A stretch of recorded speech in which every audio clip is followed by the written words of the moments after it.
कहते हैं कि जंगें सिर्फ बंदूकों से नहीं जीती जाती। बाज़ औक़ात खामोश फैसले, सब्र, हिकमत और सही वक्त पर ली गई चालाक चाल दुश्मन के बड़े से बड़े मंसूबे को खाक में मिला देती हैं।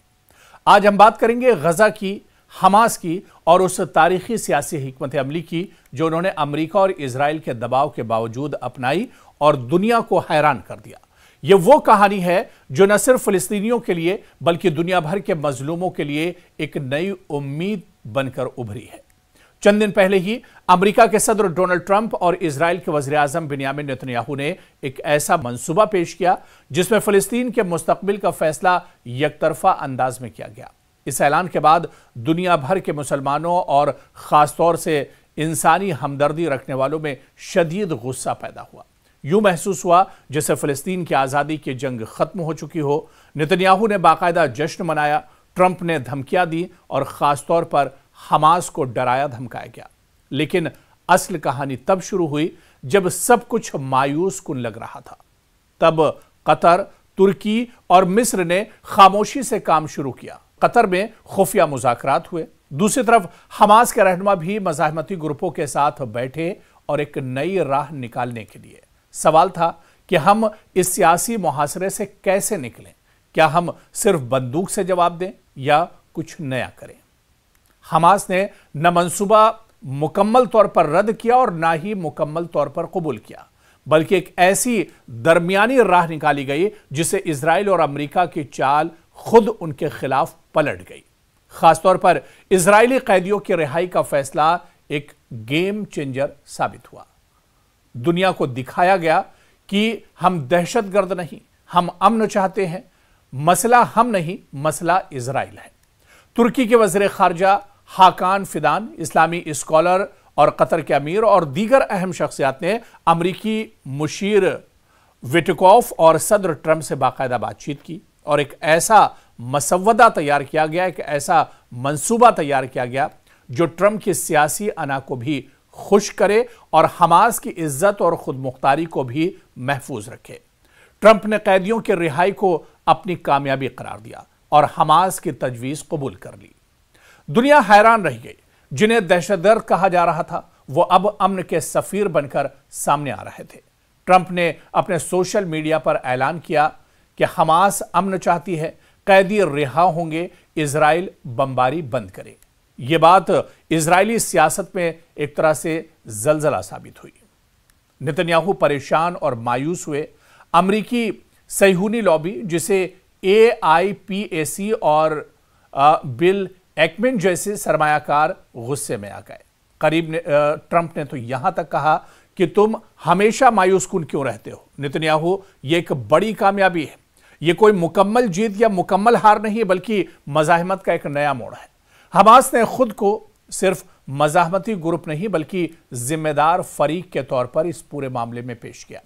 फिलिस्तीनी काज को आलमी सतह पर नई अखलाकी ताकत मिली। अरब ममालिक की कुछ हद तक यकजहती भी इस पूरे मामले में सामने आई और सबसे बढ़कर गजा को सांस लेने का मौका मिला।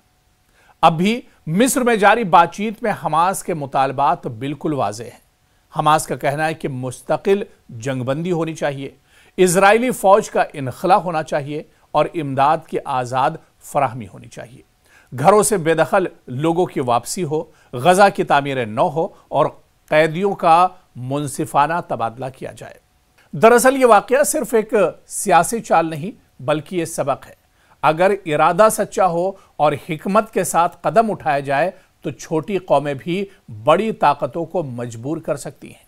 जिस तरह से इजराइल और फिलिस्तीन नहीं बल्कि सिर्फ गजा में हमास एक तरह से इजराइल के सामने था, जहां पर एक तरफ सुपर पावर और उस सुपर पावर के साथ भी अमेरिका जैसी बड़ी ताकत या यूरोप की कई बड़ी ताकतें उसके साथ खड़ी थी और उनके सामने हमास का एक बहुत छोटा सा ग्रुप था। लेकिन जिस तरह से आप देखिए कि हिकमत के साथ ये कदम उठाया गया तो ये एक बड़ी ताकत बनकर उभरे।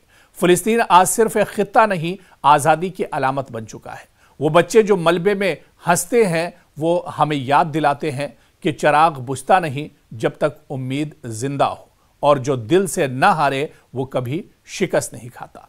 तो तारीख के सफहात पर यह वाकया एक बार फिर यह सदाकत, सब्त करता है कि कमजोर समझे जाने वाले भी जब अक्ल, हौसले और तदबीर से उठते हैं तो दुनिया की बड़ी ताकतें उनके आगे रास्ता बदल लेती हैं। गजा ने यह पैगाम दिया कि शिकस्त सिर्फ वही मानता है जो अपने दिल से हार जाए, और जो यकीन से लड़े वो कभी हार नहीं मानता और तारीख में एक तरह से जिंदा रहता है।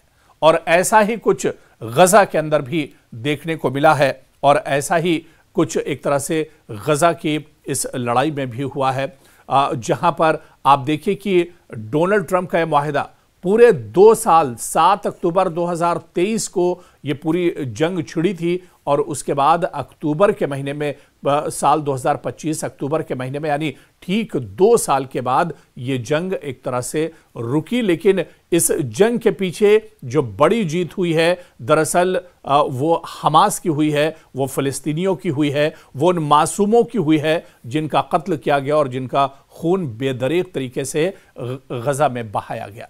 हालांकि गजा को पूरे तौर से इजराइल ने तबाह जरूर कर दिया, लेकिन फिर भी यहां पर इजराइल के बड़े पैमाने पर हार हुई है। जिस हमास को हराने के लिए, जिस हमास को खत्म करने के लिए, नेस्तो नाबूद करने के लिए इजराइल ने यह पूरी मुहिम शुरू की थी, इजराइल ने पूरी जंग लड़ी थी, इजराइल ने लाखों लोगों का खून बहाया था, वो हमास आज भी जिंदा है। और उस हमास के जो मुजाहिदीन हैं, जो लड़ाके हैं, जो विंग्स हैं, वो आज भी जमीन पर एक तरह से अपने काम को और मंसूबे को अंजाम दे रहे हैं। और आप देखिए कि दुनिया की इतनी बड़ी ताकत इजराइल अपने जो उसके बंधक थे हमास के पास, उन्हें पिछले 2 साल में एक तरह से छुड़ाने में नाकाम रही।